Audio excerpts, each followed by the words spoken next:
फकीर से साईं बाबा बनने की कहानी। कहा जाता है कि सन 1854 में पहली बार साईं बाबा शिरडी में दिखाई दिए। उस समय बाबा की उम्र लगभग 16 वर्ष थी। शिरडी के लोगों ने बाबा को पहली बार एक नीम के वृक्ष के नीचे समाधि में लीन देखा। कम उम्र में सर्दी गर्मी भूख प्यास की जरा भी चिंता किए बगैर बालयोगी को कठिन तपस्या करते देखकर लोगों को बड़ा आश्चर्य हुआ। त्याग और वैराग्य की मूर्ति बने साईं ने धीरे धीरे गांव वालों का मन मोह लिया। कुछ समय शिरडी में रहकर साईं एक दिन किसी से कुछ कहे बिना अचानक वहां से चले गए। कुछ सालों के बाद चांद पाटिल नाम के एक व्यक्ति की बारात के साथ साईं फिर शिरडी में पहुंचे। खंडोबा मंदिर के पुजारी म्हालसापति ने साईं को देखते ही कहा, आओ साईं। इस स्वागत संबोधने के बाद से ही शिरडी का फकीर साईं बाबा कहलाने लगा।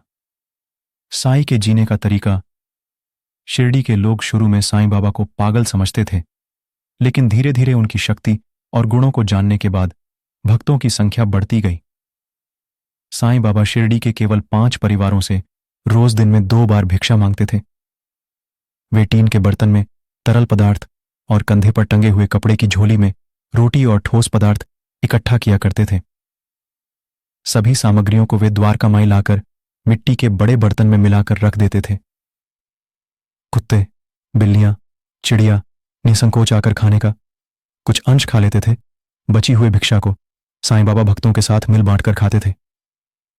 शिरडी साईं बाबा के चमत्कार। साईं ने अपने जीवन काल में कई ऐसे चमत्कार दिखाए जिससे लोगों ने इनमें ईश्वर का अंश महसूस किया।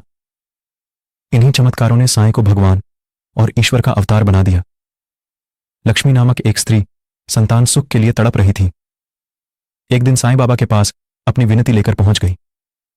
साईं ने उसे उदी यानी भभूत दिया और कहा, आधा तुम खा लेना और आधा अपने पति को दे देना।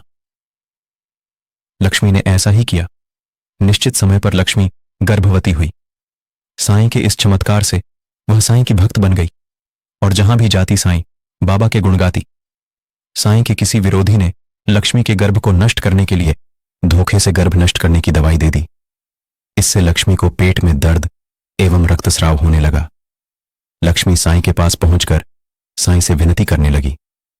साईं बाबा ने लक्ष्मी को उदी खाने के लिए दिया। उदी खाते ही लक्ष्मी का रक्तस्राव रुक गया और लक्ष्मी को सही समय पर संतान सुख प्राप्त हुआ।